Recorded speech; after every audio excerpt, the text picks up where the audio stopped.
Pessoal, vamos lá. Nessa aula de hoje, nós vamos começar o livro 3, certo? E dessa aula a gente vai precisar de alguns conceitos que nós falamos nas nossas últimas aulas, né? Conceito estes que ficou lá nos capítulos de tabela periódica e de propriedades periódicas e propriedades aperiódicas, né? Como nós sabemos, na tabela periódica há uma gama de elementos químicos e estes elementos químicos eles se encontram de uma forma na tabela periódica, né? Lá estão os elementos individualizados: sódio, potássio, magnésio, níquel, ouro, prata, enfim. 118 elementos químicos na tabela periódica estão lá para serem estudados nas combinações, tá? Dos elementos químicos que estão na tabela periódica, nós temos alguns que não participam de combinações, ou seja, não participam das chamadas ligações químicas, né? Então, essas ligações químicas vão ser o foco do nosso estudo nestes dois capítulos, capítulo 8 e também o capítulo 9. Então, na dúvida que vocês tiverem nas ligações químicas, vocês vão precisar retomar, tá, sobre o capítulo de tabela periódica para que a gente possa empregar. Que a partir daqui a gente vai colocar em prática os elementos químicos que estavam individualizados agora nas chamadas ligações químicas. Esse capítulo divide em duas partes, tá? Duas partes, ligações químicas 1 e ligações químicas 2. E essa é a nossa aula 3. Vamos lá.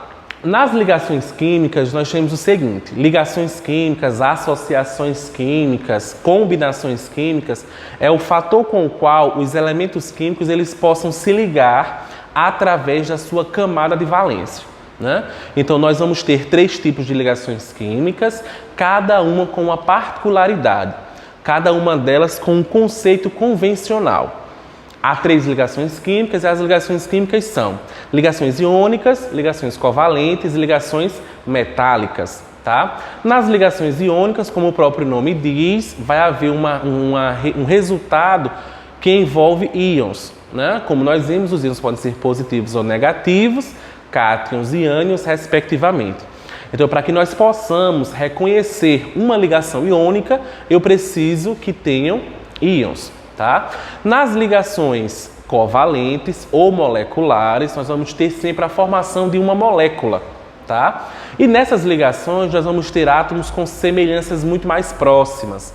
Nas ligações iônicas, nós vimos que a semelhança é mais diversa, né? Há uma heterogeneidade sobre as ligações iônicas. Mas o que é que acontece? Nas ligações covalentes, nós não temos mais essa diferença. Os átomos nas ligações covalentes, moleculares, eles tendem a formar o que nós chamamos de moléculas, né? De compostos moleculares. E desses compostos nós teremos então uma semelhança muito mais próxima. Nas ligações metálicas, que vai ser o foco do nosso estudo na próxima aula, ocorre com eles uma formação de nuvem de elétrons. Então, eu não sei se esse átomo está transferindo, não sei se esse átomo está compartilhando. Eu sei que há uma nuvem eletrônica com aquele átomo e eles estão formando compostos metálicos, o que nós vamos chamar também de ligas metálicas. Como também toda substância existente na natureza, na Terra, por exemplo, é formada pela combinação entre elementos químicos, exceto os gases nobres, tá? Então, nós temos 18 famílias na tabela periódica e estas 18 famílias, 17 delas, nós encontramos átomos instáveis, tá? 18 famílias, 17. Da 1 a 17, nós temos átomos instáveis. E apenas os elementos da família 18, que são os gases nobres, que são elementos raros, tá? Esses elementos se encontram na sua forma estável, ou seja, os gases nobres, eu não os encontro em combinação nenhuma. Eu os encontro na sua forma concreta. Hélio, neônio, argônio, criptônio, xenônio, randônio. Esses gases nobres são gases raros e são os únicos que nós encontramos na tabela periódica na sua forma estável. Todas as outras 17 famílias estão instáveis. O que é que acontece? Se esses átomos estão instáveis e nós não os encontramos isoladamente, como os gases nobres, eles são resultado, nós os encontramos como produto da resultação entre as ligações que podem acontecer entre esses diversos átomos. Os gases nobres, na coluna 18, grupo de tabela periódica, formam o que nós chamamos de gases nobres. Então, nós vamos ter sempre uma caracterização de todas as outras combinações, de todas as outras associações entre os elementos sob o efeito dos gases nobres, tá? Já que eles vão ser chamados, como nós falamos de forma convencional, de modelo de estabilidade. Claro, se os outros elementos, as outras 17 famílias, os outros 17 grupos estão instáveis e apenas os elementos da família 18 estão estáveis, requer que a gente possa observar a eletrosfera de um gás nobre para eu poder fazer com que os outros elementos tenham uma eletrosfera semelhante à dele. Isso foi proposto, claro, durante um bom tempo, para que nós pudéssemos então fazer essa observação. As outras 17 famílias da tabela periódica vão se tornar estáveis quando os elementos participantes das combinações tiverem uma eletrosfera semelhante à de um gás nobre. Nós falaremos sobre essa particularidade. O que é que acontece? Na tabela periódica, nós temos a família 18 e nós vamos ver que há uma particularidade, excetuando um, que conduz o que nós chamamos de teoria do octeto, ou simplesmente regra do octeto. Essa teoria do octeto, ou regra do octeto, refere-se à eletrosfera dos gases nobres. Acabei de falar. Os gases nobres são modelo de estabilidade. Então, tornar a eletrosfera de um outro átomo semelhante ou igual à de um gás nobre faz com que esse outro átomo também esteja estável, já que todos os gases nobres requerem esse modelo de estabilidade. Logo, estudando as estruturas eletrônicas dos gases nobres, vamos perceber o seguinte. O primeiro, que é o hélio, e o que é que acontece? O gás hélio ele só tem 2 elétrons, 2 prótons, o número atômico dele também vai ser igual a 2, e ele tem esta configuração aqui. Por conseguinte, o gás nobre, hélio, só vai ter uma camada, que vai ser a camada K, já que a camada K só comportam 2 elétrons. Então, essa é a particularidade para a teoria do octeto. Possuir 2 elétrons na camada K da tabela periódica torna o átomo estável. Tá? Aí, por conseguinte, nós falaremos sobre os outros elementos, como o neônio, número atômico 10, o argônio, número atômico 18, o criptônio, número atômico 36, o xenônio, número atômico 54 e o randônio, número atômico 86. Percebam, de forma colorida aqui nesse slide, que eu fui colocando em vermelho todas as últimas camadas, o que nós chamamos também de camada de valência, a última camada onde existem elétrons. Nós temos uma distribuição eletrônica, como ela está aqui, certo? Mas essa distribuição eletrônica, ela respeita o diagrama das diagonais, tá? A gente tem que sempre lembrar disso.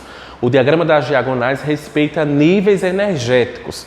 Os níveis de maior energia, eles tendem a ficar por último, claro, É o nível que vai haver uma quantidade de energia muito maior. Mas a camada de valência é a última camada preenchida. Por exemplo, para o átomo de hélio só tem uma camada, que é a camada K. Mas, por exemplo, nós vamos observar o neônio, que tem 2 camadas, o argônio 3 camadas, o criptônio 4 camadas, o xenônio 5 camadas e o randônio 6 camadas. Observando o que é que acontece nesta última camada dos átomos, nós vamos ver que todos os outros, excetuando-se o hélio, terão 8 elétrons na camada de valência. Então, daí que parte a teoria do octeto. Um átomo vai estar estável quando ele possuir na camada de valência 8 elétrons, como acontece com os gases nobres,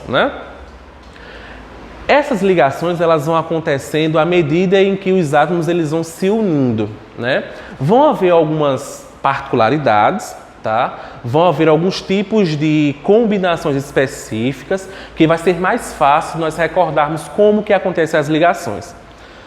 Nas ligações iônicas, como eu já falei, são ligações que são formadas por íons, né? Esses íons são os cátions e são os ânions. Nós vimos nas aulas de tabela periódica que há um grupo de elementos químicos que tem uma forte tendência a formar cátions. Esse grupo são chamados de metais. Então, todos os metais têm uma forte tendência a formar cátions. O contrário dos cátions são os ânions e o contrário dos metais são os ametais. Então, os ametais, por conseguinte, terão uma capacidade muito grande a formar ânions, ou seja, espécies químicas com cargas negativas. Nas ligações iônicas, nós vamos ter a formação destes íons. Tá? Tem um elemento que ele vai ganhar ou perder elétrons, e o que é que vai acontecer com ele? Se ele perde, torna-se um cátion, ou se ele ganha, ele torna-se um ânion, caracterizando uma particularidade sobre as ligações iônicas. Tá? Eu coloquei aqui uma lista, né, de 7 famílias na tabela periódica. Eu coloquei 1A, 2A, 3A, 4A, 5A, 6A, 7A, mas lembre-se do seguinte, tá? Essa nomenclatura, ela é uma nomenclatura antiga, ou seja, 1A é a família 1, 2A é a família 2, 3A é a família 13, 4A é a família 14, 5A é a família 15, 6A é a família 16 e 7A é a família 17, tá? Tome como nota sobre esse conteúdo. O que é que acontece? Os elementos da família 1A, 2A e 3A são elementos metálicos. Como eu disse, se são elementos metálicos, eles têm uma forte tendência a formarem cátions, né? Já os elementos da família 5A, 6A e 7A são os elementos que formam os ametais, né? Tem os semimetais na família 5, mas os demais eles continuam sendo, na sua forma geral, como substâncias ametálicas, né? Essa regra que a gente está colocando aqui são exclusiva para os elementos representativos, tá? Lembre-se que esses grupos que eu coloquei aqui, todos são os elementos representativos. Os elementos que são representativos, o que são? Para a gente recordar, são os elementos de transição, metais de transição. Aí tem o de transição interna, que é aquelas duas séries que estão abaixo da tabela periódica, e transição externa, que são os elementos que estão lá dentro da tabela periódica. Então, família 1, 2 e 13, ou 1A, 2A e 3A, são família de metais. 5A, 6A e 7A são família dos ametais. Como a gente mencionou, metais formam cátions, ametais formam ânions. O que é que acontece? Todos os metais da família 1, 2 e 3, eles têm 1, 2 e 13, eles têm uma forte tendência a formar cátions, ou seja, perdem elétrons. Já os elementos ametálicos, família 15, 16 e 17, formam ânions, ou seja, ganham elétrons. Os átomos se unem a partir da transferência de elétrons, ou seja, átomos que querem perder elétrons vão doar elétrons para os átomos que querem ganhar elétrons. Nós vimos nas aulas de tabela periódica que essas famílias 1, 2 e 3, por exemplo, elas têm uma forte tendência a perder 1, 2 e 3 elétrons respectivamente. Todos os elementos da família 1 perdem 1 elétron, todos os elementos da família 2A perdem 2 elétrons e da família 3A perdem 3 elétrons. Como nós falamos, a regra do octeto ela é muito aplicada ao que nós chamamos de teoria dos 8 elétrons na camada de valência. Então, um átomo ele vai perder ou vai ganhar elétrons até totalizar o quantitativo de 8 elétrons. Ou seja, os átomos da família 1, por exemplo, que tem a tendência de perder elétrons, eles vão sempre perder um elétron. Isso quer dizer que a camada anterior a ele possui 8. Então, perdeu um, ficou com 8, tornou-se estável. Perdeu elétrons, transformou-se em um cátion. Ganhou elétron, transforma-se em um ânion. Por exemplo, os elementos da família 5A ou da família 15, todos eles terão 5 elétrons. Então, a gente vai lembrar de uma regra. Se tem 1, perde 1. Se tem 2, perde 2. Se tem 3, perdem 3. Ora, se tem 5, ganham 5. Se tem 5, ganham 3. Se tem 6, ganham 2. Se tem 7, ganham 1. Isso para completar o 8, tá? Para completar os 8 elétrons da camada de valência, que para então reconhecer o que nós chamamos de regra do octeto. Um átomo ganha e o outro perde elétrons para obter o octeto. Ou seja, Uma característica das ligações iônicas é os átomos ocorrerem por transferência de elétrons. Os metais perdem elétrons e os ametais ganham elétrons, tá? O que é que acontece então, professor, com a família 4A? Apenas compartilham elétrons, tá? Nós estamos vendo que uma particularidade das ligações iônicas é que eles transfiram elétrons, tá? Já os elementos da família 4A, eles têm uma tendência a compartilhar elétrons. Se eles compartilham elétrons, eles tendem a formar o que nós vamos chamar de ligações do tipo covalentes. Então, o carbono, por exemplo, que é o elemento que encabeça a família 14 ou a família 4A, aqui na tabela periódica, é a família dos elementos que tem uma tendência a formarem ligações covalentes. Ou seja, estes elementos eles têm a capacidade de compartilhar elétrons. Ainda sobre as ligações iônicas, nós vamos ver algumas particularidades que acontecem com elas. Como? São ligações que ocorrem a partir de transferência de elétrons. Professor, mas como é que essa transferência acontece? Sempre vai acontecer de um metal para um ametal. Sódio, potássio, rubídio, césio, frâncio, magnésio, cálcio, bário, rádio são elementos metálicos. Esses elementos metálicos eles têm uma tendência para transferir os seus elétrons para a substância ametálica. Flúor, cloro, bromo, iodo, enxofre, oxigênio, nitrogênio. Esses elementos têm uma tendência de receber os elétrons. Metais formam cátions porque perdem elétrons. Ametais formam ânions porque ganham. Vale observar que nós temos que sempre fazer essa observação para a camada de valência, tá? Quantos elétrons terão na camada de valência?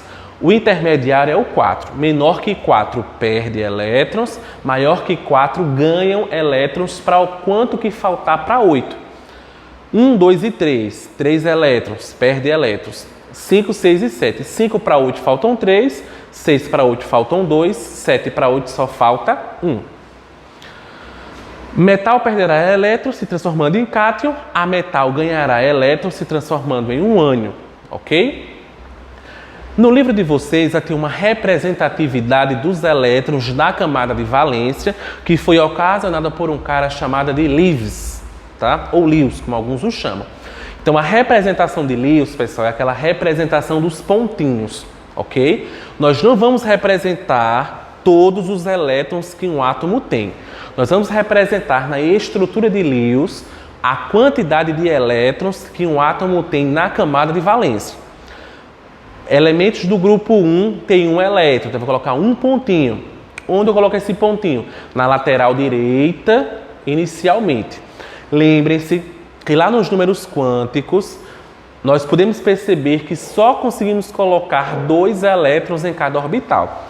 Então, se nós pegarmos um elemento químico, como por exemplo o sódio, né? O sódio está na família 1A, ou grupo 1 na tabela periódica. O que é que acontece? Se o sódio, como está na família 1, obrigatoriamente tem um elétron na camada de valência. Então, eu vou pegar esse um elétron e colocá-lo aqui. Nós vamos ter 4 lados para o elemento, né? Então, desses 4 lados, no máximo, vão conter 2 elétrons. 2 vezes 4, 8 elétrons. O total que eu posso representar para as estruturas de Lewis.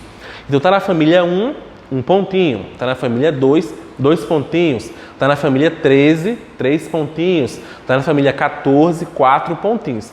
E aí vocês vão representando do mesmo jeito que os orbitais atômicos eles iam sendo preenchidos.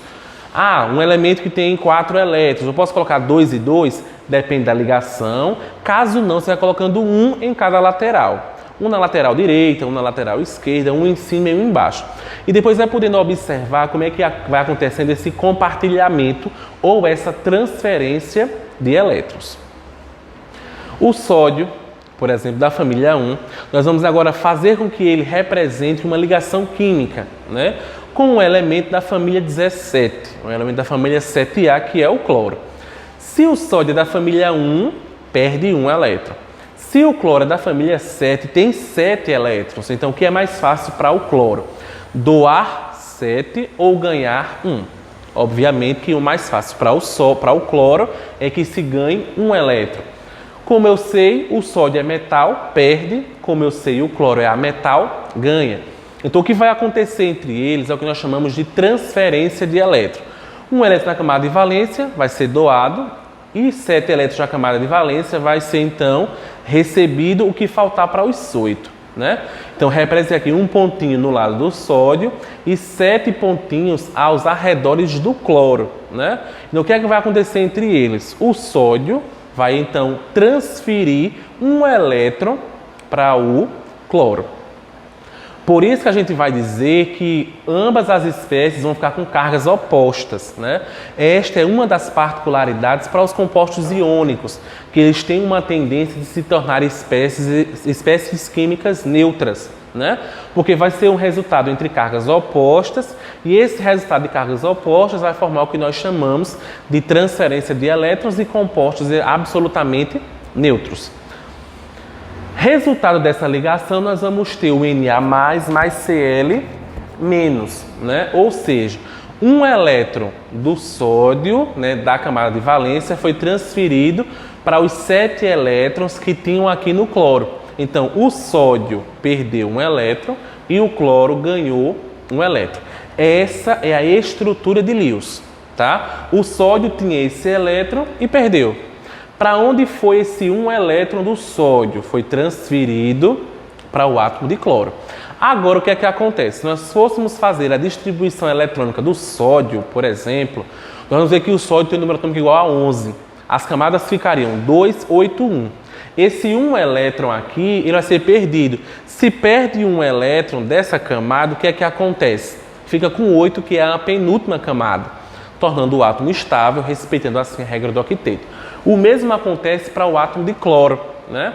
O átomo de cloro tem 7 elétrons na camada de valência, recebeu um elétron do sódio, ficou com 8 elétrons. Esse sinalzinho que está aqui fora representa que ele então ganhou um elétron de um outro átomo. Ou seja, essa reação que a gente está montando aqui é a formação do cloreto de sódio, NaCl, um composto iônico, retículo cristalino, né, que tem a capacidade de se transformar em um cristal através de um processo chamado de cristalização, certo? Fique atento. A ligação iônica é também chamada de ligação eletrovalente ou heteropolar, né? Esse heteropolar vai ser bem mais comum a gente falar sobre ele quando nós pegarmos a sua representação. Como? Heteropolar quer dizer que vai haver uma polaridade diferente. Nós estamos trabalhando com ligação iônica e a ligação que envolve íons. Esses íons não são iguais. Nós temos íons com carga positiva e íons com carga negativa. Por isso, então, que nós vamos ter as ligações que vão ser heteropolar, ou seja, polaridades, cargas opostas. Nas ligações iônicas, as substâncias são neutras, pois cargas opostas vão sempre se anular. No caso do magnésio, na família 2A, tem 2 elétrons para serem modificados. Se eu sei que o magnésio é um metal, com certeza ele vai perder esses elétrons. O magnésio ou qualquer um outro átomo, pessoal, só pode transferir todos os elétrons. Nós não podemos fazer com que esses átomos transfiram parcialmente. O magnésio, por exemplo, ele tem que transferir os elétrons para um átomo que queira receber os 2 elétrons de uma vez só, ou ele pode transferir parcialmente para 2 outros elementos de formas diferentes. Isso vai depender de qual outro elemento químico eu vou poder unir ao átomo de magnésio. Eu vou usar como exemplo aqui o átomo de cloro, né? Como nós sabemos, o cloro está na família 17 e tem 7 elétrons na camada de valência. Então, um desses elétrons vai ser doado para cada um dos átomos de cloro. Um elétron para esse cloro, o outro elétron para o outro cloro, tá? Formando-se assim, o magnésio transfere os 2 elétrons para cada um dos cloros, né? O magnésio se transforma em um cátion, certo? Ó, perdendo a quantidade de elétrons que vai aparecer ali. Se tem 2 elétrons, vai perder 2 elétrons. Já o cloro vai receber os 2 elétrons, ou seja, vai se tornar uma espécie negativa, né? Então, na formação então, do composto iônico, nós vamos ver que para cada um átomo de magnésio, nós vamos precisar sempre de 2 átomos de cloro, né? Porque já que o cloro só recebe 1, ou seja, eu tenho que ter pelo menos 2 cloros para cada um átomo de magnésio, já que o magnésio necessita doar os seus 2 elétrons. Características dos compostos iônicos. É muito importante para depois a gente poder diferenciando dos compostos covalentes. Todos os compostos iônicos não conduzem corrente elétrica no estado sólido. Isso porque os íons, ao se ligarem, neutralizam suas cargas e impedem que a corrente elétrica flua. Então, os compostos iônicos, quando no estado sólido, não conduzem corrente elétrica porque os seus íons simplesmente neutralizam as cargas e impedem que a corrente elétrica possa fluir. Outro ponto, conduzem corrente elétrica quando fundidos em solução aquosa. Como nós sabemos, quando os sólidos passam para o estado líquido, nós chamamos de fusão. Na química, nós também vamos chamar de outra palavra mais bonita, que é chamada de solvatação, que é adicionar água, tá? Como que isso acontece? Ao acontecer o processo de fusão ou solvatação, com a adição de água, os íons separam-se. Então, se a gente tem íons separados, vai lembrar de uma pilha, né? Polo positivo, polo negativo. O resultado dessa combinação é a formação de uma corrente elétrica. São sólidos à temperatura ambiente. Todos os compostos iônicos são sólidos e apresentam, então, uma estrutura que nós chamamos de cristalina, tá? Possuem altos pontos de fusão e de ebulição. Essa é uma outra característica para os compostos iônicos. Para romper as ligações iônicas é necessário adicionar muita energia. Por isso, os pontos de fusão e de ebulição são altos, tá? Isso remete-se muito também ao que nós vamos falar sobre as propriedades periódicas, né, com ponto de fusão e ponto de ebulição. A ligação química, então, acontece. Quando se forma uma ligação química, a energia do sistema vai sempre diminuir. Quando se rompe uma ligação química, deve sempre oferecer energia ao sistema. Por exemplo, um composto comum de se acontecer, que é o sal de cozinha, né, chamado cloreto de sódio. Como que isso acontece? O cloreto de sódio é sólido, quando eu coloco em um copo com água, eu vou dissolver, né? Com a aparelhagem ideal, eu vou conseguir conduzir corrente elétrica com o sal dissolvido, mas claro, para eu romper essa ligação, eu devo fornecer energia ao sistema material. As reações químicas ocorrem um rearranjo de átomos quando algumas ligações são formadas ou então algumas ligações são quebradas, através de processos de absorção ou de liberação de energia. Continuando esse capítulo, vamos falar sobre as ligações covalentes, né? Que tem uma forma mais que contrária de falar sobre as ligações iônicas. Se as ligações iônicas são formadas por elementos heteropolares, com polaridades diferentes, nas ligações covalentes nós temos compostos moleculares, ou seja, homopolar, né? Compostos moleculares têm polaridades muito mais próximas, têm características físicas e químicas também muito mais próximas. Dois átomos iguais podem, então, compartilhar esses elétrons através das chamadas ligações covalentes, né? Uma característica específica das ligações covalentes é a tendência que esses átomos têm de compartilhar. Na ligação iônica, transferia. Alguém perde e alguém ganha. Na ligação covalente, ninguém perde e ninguém ganha. O que é que acontece com eles, então? Estão fazendo uso comum do mesmo elétron. Eles estão, ao mesmo tempo, instantaneamente, simultaneamente, fazendo uso comum, compartilhando o mesmo elétron. Isso a gente vai lembrar um pouco mais sobre valência, potencial de ionização e afinidade eletrônica, que são as propriedades periódicas que nós estudamos nas aulas passadas. O que é a valência, então? É a última camada que um átomo vai ter com a capacidade de elétrons. Essa camada de valência vai estar em busca da estabilidade, que vai seguir o que nós chamamos de regra do octeto. Então, os átomos vão se tornar estáveis, respeitando a regra do octeto. E não esqueça, a camada de valência vai ser sempre a última camada de distribuição eletrônica. Por exemplo, um caso do níquel aqui, né? A última camada do níquel tem um elétron. Então, é esse um elétron do níquel que vai ser, então, compartilhado, que vai ser, então, ser transferido para qualquer uma das ligações que nós precisássemos, então, fazer com ele. E não podemos esquecer das polaridades das ligações. Nós vamos ter dois grupos de ligações covalentes, polares e apolares. Polar quer dizer que tem cargas opostas, têm polos opostos. Apolares têm cargas iguais.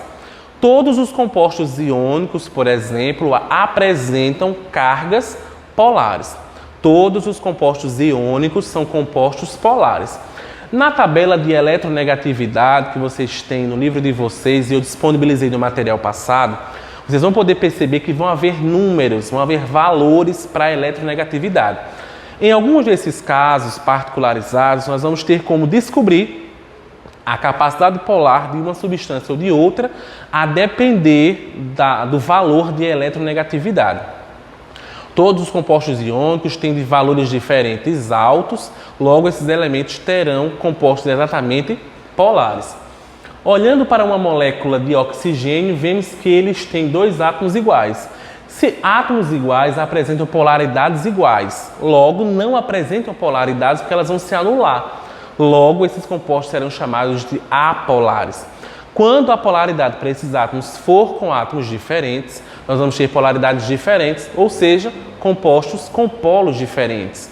Polos são as cargas que vão estar sendo formadas nos compostos através das combinações químicas, tá?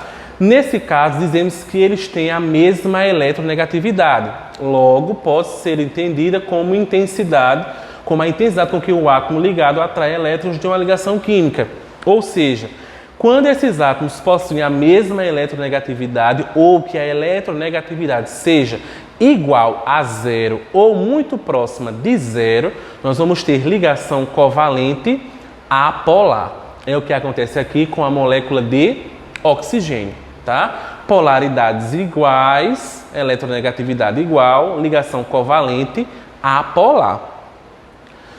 E quando dois átomos com polaridades diferentes se ligam, né? Aí esse caso vai ser um caso mais particularizado, porque vão haver elementos diferentes com polaridades muito próximas, ou seja, também serão apolares. Mas na regra geral nós temos que, nesse caso, a nuvem eletrônica não estará uniformemente distribuída, né? Como o que aconteceu aqui nesse outro caso. As suas camadas de valentes estão uniformemente distribuídas, mas já nos compostos com polaridades diferentes isso não acontece, tá? Ela estará mais densa junto ao átomo mais eletronegativo. Essa ligação passa a ser chamada então de ligação covalente polar. Sobre a polaridade que vai acontecer com os átomos, nós vamos estudar, tem um capítulo que vai ser específico para tratarmos sobre polaridade. Quanto maior for a diferença de eletronegatividade entre os átomos, maior será a polaridade da ligação que vai então ser formada. É um caso muito próximo dos compostos iônicos, ou que tenham então capacidades polares diferenciadas. Vai ficar a atividade de sala para vocês, da página 10, tá? Na nossa aula de quarta-feira, a dúvida que vocês tiverem, a gente usa os primeiros 10 minutos para então resolvê-las. Um abraço e até lá!